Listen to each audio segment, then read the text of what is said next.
Tapi yang saya dapat adalah ketenangan hati Mbak Mel. Saya pasrah, saya kembalikan semuanya kepada Allah. Dan yang lebih dahsyat lagi, saya mulai menjalankan sholat Mbak Mel.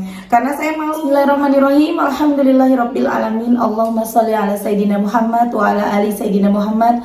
Assalamualaikum warahmatullahi wabarakatuh. Halo teman-teman, apa kabar? Mudah-mudahan teman-teman selalu dalam lindungan Allah Subhanahu wa taala. Amin ya rabbal alamin. Alhamdulillah, kali ini aku akan sharing lagi pengalaman sholawat dari teman-teman kita. Tapi sebelumnya buat teman-teman yang belum subscribe, di subscribe dulu biar aku makin semangat lagi bikin videonya.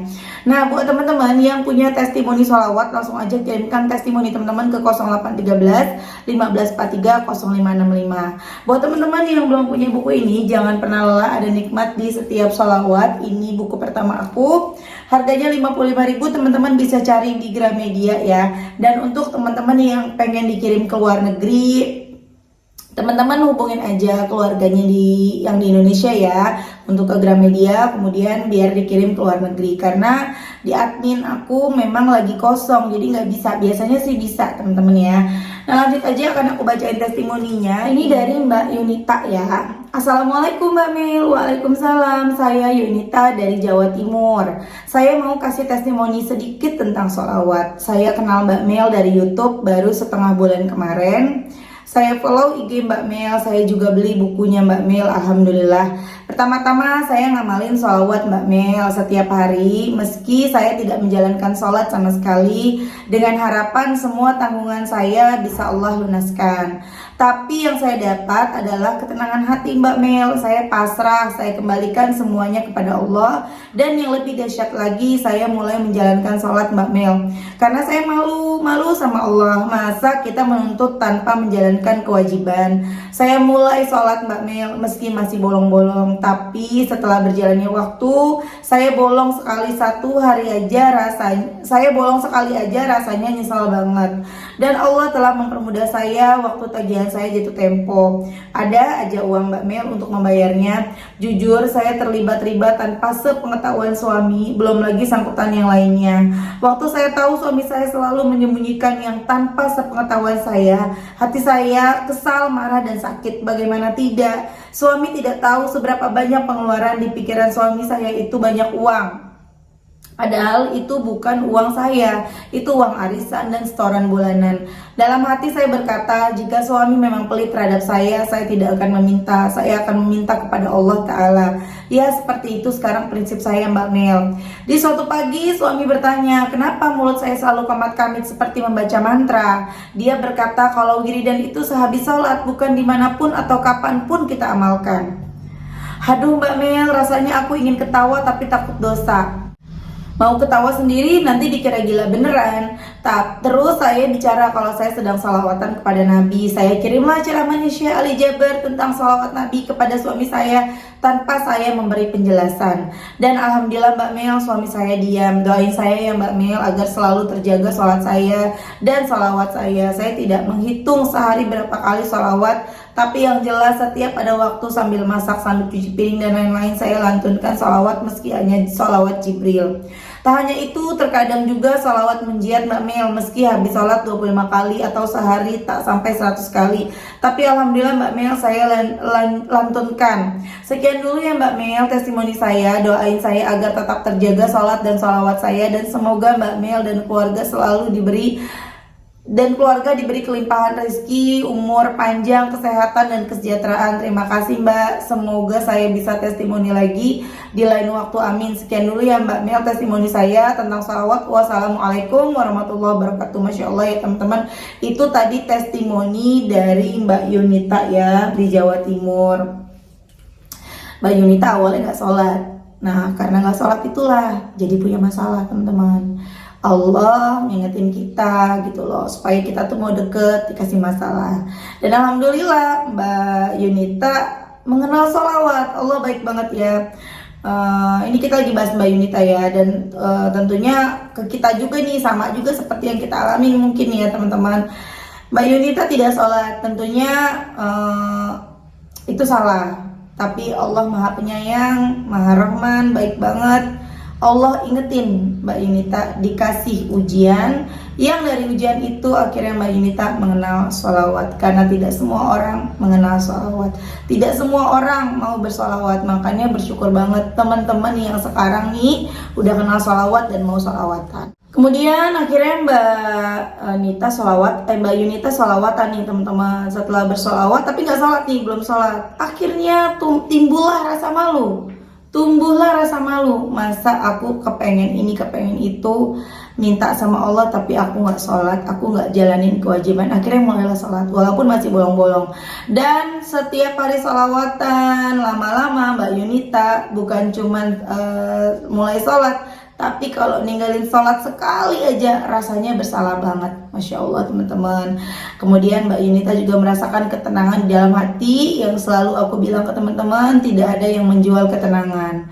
Ketenangan itu kita dapatkan dengan cara kita beramal soleh, dengan cara mendekatkan diri kepada Allah, sholat, baca Quran, zikir ya, sholawatan. Insya Allah tenang hati kita. Kita punya duit banyak nih, kita punya masalah, terus kita larinya belanja, kita shopping. Itu tidak membuat kita tenang teman-teman. Tapi yang membuat kita tenang itu ya ketika kita deketin Allah, datang ke Allah. Bahkan ya teman-teman, hanya sekedar berdoa. Ya Allah, gak pakai baca-bacaan apapun. Ya Allah, tolongin hamba ya Allah, hamba bingung ya Allah, hamba punya masalah begini. Itu hati seketika adem teman-teman. Kita udah ngadu ke Allah. Walaupun ketika kita berdoa, kita tidak mendengar Allah menjawab, memberi solusi ya, tapi ini udah tenang, hati kita udah adem. Dan satu persatu Allah akan menunjukkan jalan buat kita untuk menyelesaikan masalah kita itu. Ya, jadi kalau misalnya kita punya masalah teman-teman, daripada kita curhatnya ke orang, kita ngomongnya ke orang, kita curhat ke teman, ke sahabat ya, yang belum tentu dia itu mau nolong kita, atau belum tentu dia bisa nolong kita. Bahkan mungkin dia malah curhat balik, atau mungkin dia malah menyudutkan kita, atau dengan curhatan kita bahkan mungkin dia malah membeberkan kemana-mana. Lebih baik kita ngomong ke Allah, tenang hati kita ya. Dan juga daripada kita malah statusan gitu ya, distatusin lagi kesel, misalnya kesel banget ya, udah deh mendingan gak usah ya teman-teman ya. Lanjut, Masya Allah banget, akhirnya Mbak Yunita mulai rajin ibadah, mulai rajin sholat. Dan aku yakin banget suatu hari nanti suaminya Mbak Yunita juga bisa menjadi suami yang seperti diinginkan sama Mbak Yunita. Sabar aja Mbak, itu bagian dari ujian ya. Ujian kita kan beda-beda ya, ada yang diuji suaminya, ada yang diuji orang tuanya, mertuanya, iparnya. Tapi insya Allah Mbak Yunita bisa melaluinya. Setiap ujian yang diberikan kepada kita itu udah sesuai sama takaran kita. Kalau ujian yang diberikan ke Mbak Yunita itu seperti itu ya, karena Allah tahu Mbak Yunita mampu melaluinya. Dan ujian Mbak Yunita tidak sama dengan ujian aku. Kalau ujian Mbak Yunita dikasih ke aku, mungkin aku tidak sanggup. Dan kalaupun sebaliknya ujian aku dikasih ke Mbak Yunita, juga Mbak Yunita belum tentu sanggup. Jadi Allah tuh udah benar-benar memberikan ujian tuh udah sesuai dengan kemampuan kita teman-teman. Jadi kita jangan mikirnya berat banget masalah aku begini gitu ya. Apalagi kalau udah yang namanya jatuh tempo, aku tahu ya teman-teman ya, kalau udah jatuh tempo kita ngambil yang duit sepeser pun rasanya kayak gimana. Jangan dibiarin perasaan itu jadi terus tumbuh dalam diri kita, itu malah bikin kita semakin down ya. Ingat utang, sedih yang ada kita jadi malas ibadah, malas sholawatan loh. Nah teman-teman, aku beberapa hari yang lalu dengerin ceramahnya Habib Rizik. Beliau bilang kita ini dibekali 4 kekuatan sama Allah, 2 kekuatan negatif dan 2 kekuatan positif. Yang positif ini kita diberi akal. Kita diberi akal sama Allah teman-teman, untuk kita berpikir ya. Kemudian akal kita ini didukung oleh malaikat pendamping kita. Itu tadi, bisikan-bisikan baik itu datangnya dari malaikat pendamping kita yang bisikan kebaikan. 2 kekuatan negatif itu berasal dari pertama nafsu, hawa nafsu, yang didukung oleh jin pendamping kita, namanya jin korin teman-teman. Makanya dia selalu condong untuk membuat kita jadi condong ke hal-hal negatif gitu, mengikuti hawa nafsu yang jelek tentunya. Kayak makanya kita kan selalu ada dalam diri kita tuh yang sisi baik, sisi buruk gitu ya. Kayak misalnya kita pengen sedekah nih, kita mau ngeluarin 50.000 misalnya. Malaikat pendamping bilang, udah keluarin aja 50.000. Si ini nih, si jin korinnya bilang, udah jangan 50.000, kebanyakan. Kamu kan mesti bayar ini, beli itu. Udah 5.000 aja.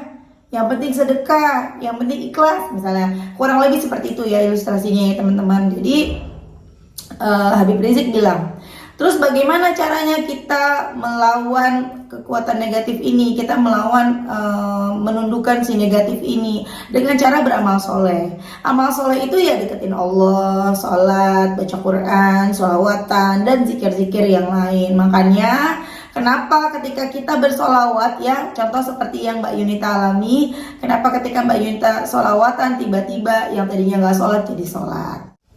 Mbak Yunita yang boro-boro sholat sekarang malahan kalau ninggalin sholat sekali aja rasanya punya rasa bersalah banget, rasanya nyesel banget. Masya Allah, itu tadi ketika kita sudah rajin bersolawat, sama aja dengan amal soleh ya teman-teman.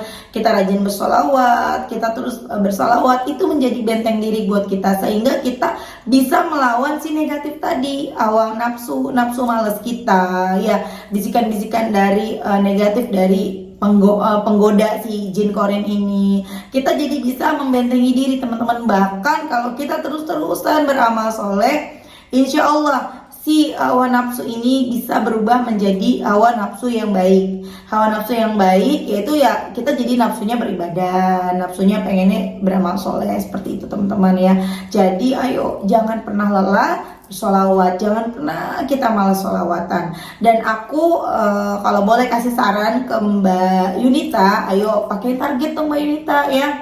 Karena kalau kita nggak pakai target, kita tuh bacanya jadi yang nggak banyak, beneran deh. Memang kalau misalnya kita bisa istiqomah sih lebih baik ya, walaupun kan ada sebagian yang berpikir aku nggak mau hitung-hitungan sama Allah. Iya boleh kayak gitu, bagus ya. Asalkan kita bener-bener bacanya banyak gitu loh teman-teman. Apalagi buat teman-teman yang kepengen masalahnya cepat selesai. Pakai target supaya kita banyak bacanya dan semangat bacanya setiap hari teman-teman. Kalau misalnya lagi aktivitas pakai tasbihnya susah ya nggak usah.